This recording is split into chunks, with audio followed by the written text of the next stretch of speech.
आज़ादी के अमृत महोत्सव के निमित्त हमने तय किया है कि हम लोग बड़े प्रमाण पर वृक्षारोपण करेंगे। आज 100 जगह पर यह कार्यक्रम हो रहा है देश भर में।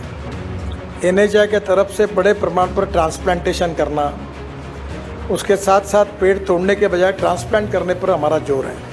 मैंने NHI में जितनी लोक संख्या है 120 करोड़, उतने पेड़ NHI से लगाने का हमने मिशन तय किया। तो मुझे लगता है कि नागपुर को पूरे देश में इकोलॉजी एंड एनवायरनमेंट के दृष्टि से एयर पोल्यूशन, वाटर पोल्यूशन और साउंड पोल्यूशन तीनों के हिसाब से हम दुनिया में, देश में नंबर 1 पर पहुंचाना चाहते हैं। 15 अगस्त 2022 ये वो तारीख है जिस दिन भारत अपनी आजादी के 75 साल पूरा करेगा।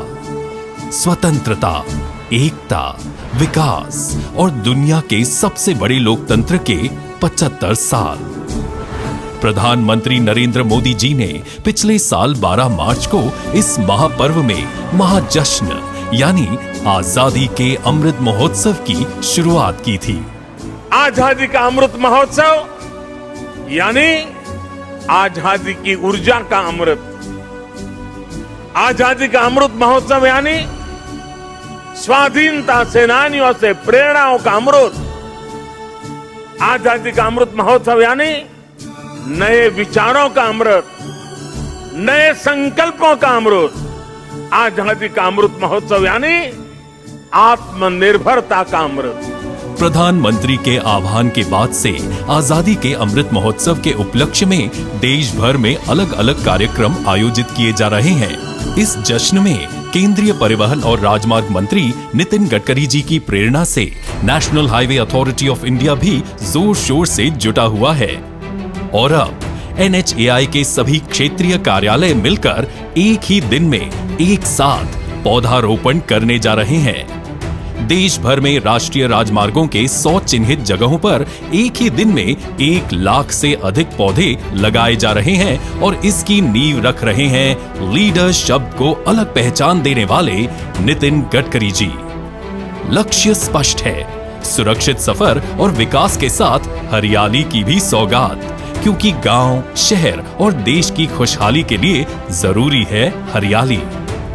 NHAI के सभी क्षेत्रीय कार्यालयों ने वर्षा ऋतु के पहले ही पौधारोपण की सभी तैयारियां बखूबी कर ली हैं, जिसमें पौधों के लिए गड्ढे, पौधे एवं खाद इत्यादि का इंतजाम किया गया है। आजादी का अमृत महोत्सव लोगों का उत्सव है, जन उत्सव है।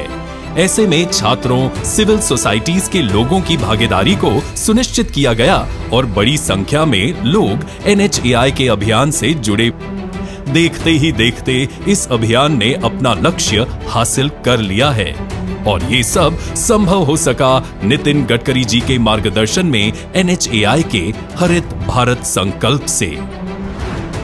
2016 से अब तक NHAI ने राष्ट्रीय राजमार्गों पर 48,000 किलोमीटर में 2.75 करोड़ पौधे लगाए हैं। साल 2021-22 की बात करें तो कुल 72 लाख पौधे लगाए गए हैं और NHAI साल 2022-23 में कुल 75.50 लाख पौधे लगाएगा। ये वृक्षारोपण एवेन्यू और मेडियन दोनों में ही किया जाता है। जब से नितिन गडकरी जी ने केंद्रीय सड़क परिवहन और राजमार्ग मंत्रालय का कार्यभार संभाला है, राष्ट्रीय राजमार्गों को हरा भरा रखने के लिए कई बड़े कदम उठाए गए हैं। NHAI, स्टेट PWD, NHIDCL और ऐसी दूसरी एजेंसियों के जरिए गडकरी जी ने हरित भारत संकल्प को पूरा करने में कोई कसर नहीं छोड़ी है। इसी क्रम में केंद्रीय राजमार्ग और परिवहन मंत्रालय साल 2015 में हरित राजमार्ग नीति लेकर आया था ताकि राष्ट्रीय राजमार्गों को हरा भरा रखा जा सके। साल 2020 में जब NHAI के 25 साल पूरे हुए तो हरित भारत संकल्प नाम से एक राष्ट्रव्यापी वृक्षारोपण अभियान भी शुरू किया गया। इसमें स्टेट PWD, NHIDCL जैसी एजेंसियों ने भरपूर सहयोग दिया। सिर्फ पौधारोपण ही नहीं, इसके बाद पूरे अभियान और हर पौधे की निगरानी के लिए मंत्रालय की तरफ से हरित पथ नाम का एक ऐप भी लॉन्च किया गया, जिसके जरिए पेड़ों की जियो टैगिंग की जाती है अब तक 1,91,00,000 पौधों की जियो टैगिंग की जा चुकी है। साथ ही NHAI ड्रोन वीडियोग्राफी के जरिए भी राष्ट्रीय राजमार्गों पर वृक्षारोपण की लगातार निगरानी करता आ रहा है। अब इस दिशा में आजादी का अमृत महोत्सव के उपलक्ष्य में 1,00,000 पौधे लगाना बड़ा कदम होगा। इस बड़े कदम से राष्ट्रीय राजमार्गों पर हरियाली को नई छलांग मिलेगी। आइए मिलकर मनाते हैं नए भारत के लोकतंत्र का जश्न, विकास का जश्न और आत्मनिर्भरता का जश्न, आजादी का अमृत महोत्सव।